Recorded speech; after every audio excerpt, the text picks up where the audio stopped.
श्री शिवाय नमस्तुभ्यम। हर हर महादेव। बालोद छत्तीसगढ़ में चल रही मणिलिंग शिव महापुराण कथा का आज दूसरा दिन था। आज गुरुजी ने महत्वपूर्ण जानकारियाँ दी। सबसे पहले गुरुजी ने जानकारी दी कि चंद्रमा पर जहाँ चंद्रयान 3 उतरा था उस जगह, उस पॉइंट, उस स्थान का नाम वैज्ञानिक ने शिव शक्ति पॉइंट रखा है। दूसरी जानकारी में उन्होंने कहा कि कई बार पूजा करते समय मंदिर में जल चढ़ाते हुए, पशुपतिनाथ व्रत करते हुए हमारे आंखों में से जल आ जाता है। हमें अपने आप ही आता है, उसका कोई कारण नहीं होता। गुरुजी ने बताया कि उस समय आपके पूर्वज, आपके पितृ देखकर खुश होते हैं कि हमारी बहू हमें जल दे रही है। अगली जानकारी गुरुजी ने कहा कि आप एक नियम बना लीजिए कि मंदिर डेली जाएंगे, रोज़ाना शिवजी को एक चावल का दाना चढ़ाएंगे, एक बिलपत्र चढ़ाएंगे। अगर बिलपत्र नहीं है तो मैं वहाँ का ही उठाकर चढ़ा दूँगी, और कुछ नहीं हुआ तो मंदिर की साफ़ सफाई कर दूँगी, वहाँ के जाले साफ़ करूँगी। तो बाबा आपके जीवन के कष्ट भी दूर करेंगे। जीवन में एक नियम ज़रूर बनाएं। गुरुजी ने अगली जानकारी में बताया कि शंकर भगवान के शिवलिंग को स्थापित किया जाता है, प्रतिष्ठित किया जाता है। उनकी प्राण प्रतिष्ठा नहीं होती क्योंकि वह प्राण देने वाले हैं। मूर्ति की प्राण प्रतिष्ठा होती है। शिवलिंग को, शिवजी को तो प्राण नहीं दिया जाता, वह तो खुद प्राण देते हैं।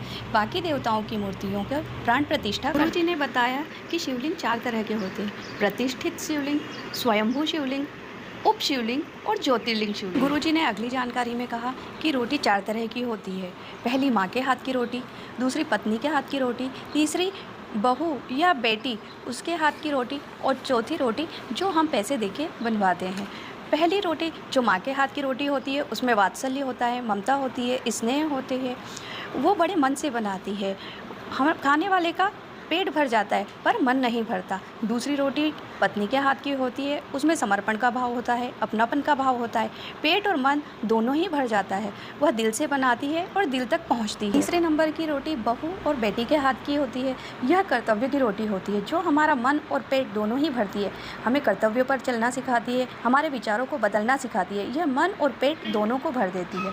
चौथे नंबर की रोटी का जो कि काम करने वाली आती है, उनके हाथ की रोटी होती है, बाहर वालों के हाथ की रोटी होती है, जो हमारा पेट और मन दोनों नहीं भरती है। वह सिर्फ अपने पैसे कमाने के लिए आती है, वो पैसे के बदले बनाती है, वह अपने विचारों को छोड़कर बनाती है, इसलिए इससे पेट और मन दोनों नहीं भरता है। गुरुजी ने आगे एक राजा की कहानी बताई। राजा बहुत ही गुस्सा करने लग गया था।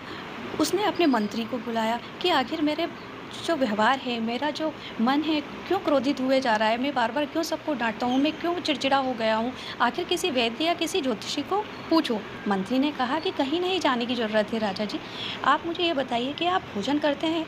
राजा ने कहा हाँ, आप भरपेट भोजन करते हैं। बोले हाँ, मैं भरपेट भोजन करता हूँ।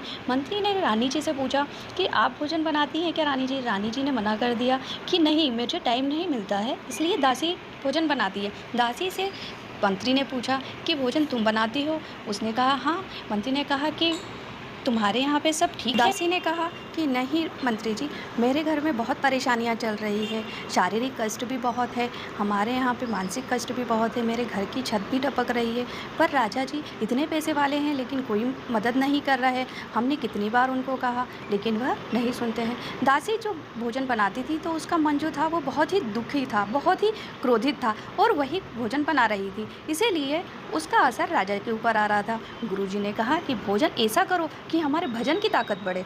आप जब भंडारे में भोजन करते हैं और वह बहुत ही स्वादिष्ट होता है, क्यों? क्योंकि वह बहुत ही प्रेम पूर्वक बनाया जाता है। गुरुजी ने कहा कि जब भी आप भोजन बनाएं, प्रेम से बनाएं, जो आपको शारीरिक और मानसिक स्वस्थ रखे। गुरुजी ने अगली जानकारी दी कि यदि कि आपको भोजन नहीं पच रहा है, गैस बन रही है, पेट में दर्द रहता है, अपच की समस्या होती है, तो आप जब भी भोजन करें उसके बाद पेट पर हाथ रखकर भगवान शिव का नाम लें, ओम नमः शिवाय कहें, शिव बोलें, ओम कहें, लंबी सांस भरते हुए ओम कहें। आपकी धीरे धीरे जो समस्या है वो खत्म होती जाएगी। यदि आपको दी गई जानकारी अच्छी लगी हो तो चैनल को सब्सक्राइब करें, वीडियो को लाइक एंड शेयर करें। धन्यवाद। हर हर महादेव।